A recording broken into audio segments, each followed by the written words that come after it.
Friends, আমি সঙ্গীতা। আমি নিয়ে এসেছি আমার একটা নতুন ব্লগ। আজকে একটা দারুণ জায়গায় যাচ্ছি। তার আগে দেখুন আমার ড্রেসটা কেমন হয়েছে বলেন তো, ভালো তো? আসলে আজকে ভীষণ মনে মনে খুশি তো। অনেকদিন বাদে আমরা সব বন্ধুরা মিলে একটা পিকনিক করছি, আর সেই পিকনিকের একদম পুরো ভিডিও আপনাদের জন্য নিয়ে আসবো দুটো পার্টে। চলুন যাই। এই হচ্ছে আমি অশীতপর বৃদ্ধর মতন একটা বড় ব্যাগ নিয়ে হেলতে দুলতে চলেছি। আমাকে বড় একটা আমি দেখাই না, কারণ আমি তো দেখতে সুন্দরী নই, কিন্তু যে পার্কটায় গেছিলাম সেটা খুব সুন্দর ছিল। এই পার্কটার নাম জাপানিজ পার্ক। এটা হচ্ছে 1 নম্বর গেট বলে, এর অনেকগুলো গেট আছে। তো আমরা ঠিক করেছিলাম 1 নম্বর গেট দিয়ে ঢুকেই একটা টিলা মতন আছে, সেখানে আমরা বসে পিকনিকটা করব। খুব সুন্দর এই পার্কটা। এই দেখুন চারিদিকে বিভিন্ন গাছের মেলা, আর গাছগুলো এত সুন্দর, খুব ভালো লাগছিল। হলুদ, লাল, এই যে গাছটার পাশ দিয়ে যাচ্ছে এটা দেখুন লাল, একটা ছোট্ট দুটো লাল গাছের পাতা ভর্তি একটা ছোট দুটো গাছ হচ্ছে আবার ওর পাশে। আর রাস্তা দেখুন ঝাঁ চকচকে একদম পরিষ্কার রাখা আছে। সাইডে পার্কিংয়ের বন্দোবস্ত আছে, যারা গাড়ি নিয়ে এসছে তারা ওখানেই রেখেছে। এটা হচ্ছে পিছন দিকে অনেক অ্যাপার্টমেন্ট আছে।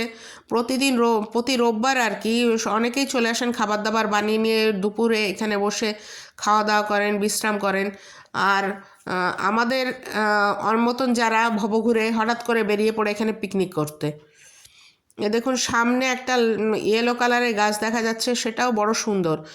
আর এটা অনেকটা অনেকটা, আমার ছেলেকে তাই বলছিলাম, ও যখন ছোট ছিল এখানে নানা রকমের পার্ক একটা ছিল, সেখানে নানা রকমের ব্যাটারি চালিত জিনিসপত্র ছিল, ঝুলা টুলা, সেগুলো ওকে নিয়ে আসতাম চড়াতে। তারপর বড় একটা এদিকে আসা হয় না।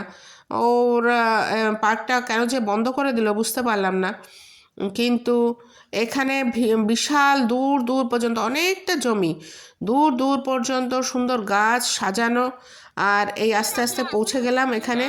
এসেই ওদের কাছে সারেন্ডার করে দিলাম, কারণ আমি লুচি ভাজতে গিয়ে আমি নিজে কিছু খেতে পারিনি টিফিন, যে আমার খুব খিদে পেয়েছে, আমাকে কিছু খেতে দে। তখন ওরা বন্দোবস্ত করা শুরু করলো। আর এই আমার বান্ধবীর মেয়েরা সবাই জড়ো হয়েছে, ওরা ওদের মতন করে সময় কাটাবে আজকে। আর এই ওরা বসে শুরু করে দিয়েছে। এই হচ্ছে মাছের চপ আর চা ছিল। আর আমি বলা মাত্র আমার এক বান্ধবী ঝালমুড়ি বানানো শুরু করে দিল, তার উপকরণও সব আনা ছিল। কোথায় নারকেল, কোথায় ছোলা ভাজা। আমাদের ওই ডিপার্টমেন্টের দায়িত্ব নিয়েছিল মুনমুন। আমরা সবাই মানে কিছু না কিছু বানিয়ে নিয়ে এসেছি, সেই ব্যাপার আপনাদের পরে দেখাবো। আগে শুরুটা দেখিয়ে নিই ফার্স্ট পার্টে। এই যে আমার জন্য ওরা ঝালমুড়ি তৈরি করছে। এই বেডশিটগুলো সব নিয়ে আসা হচ্ছে বসার জন্য। আমরা আসলে মা তো, সব দিক দিয়ে দায়িত্ব নিতে নিতে না, যখন কোনো কাজ করি সেটার মধ্যেও আমাদের দায়িত্ব নিয়ে নিই। কেউ না কিছু দায়িত্ব নিয়ে নিয়েছিলাম এবং সেটা সুন্দরভাবে মেনটেন করেছি আমরা।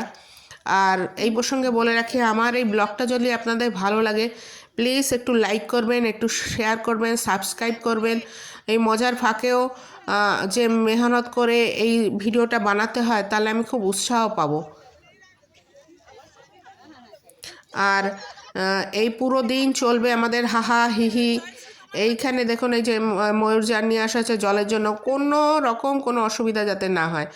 আর এই কিছু ফটো সেশন এইখানে দেখুন, এটা একটা কিন্তু কাঠের গুঁড়ি, তার মধ্যে একটা শিম্পাঞ্জির ছবি ছিল, তাই নিয়ে আমরা কিছুক্ষণ মজা করলাম। এই সবাই গ্রুপে গ্রুপে ছবি তুলেছি। এই যে সুন্দরীর দল সব দাঁড়িয়ে পড়েছে। আর এরই উদ্যোগে, এই দেবযানী অনেকবার আপনাদের দেখিয়েছি, এরই উদ্যোগে এই সব কিছু হয়। আমাদের ভবঘুরেদের বাইরে বের করে ও টেনে টেনে। Thank you.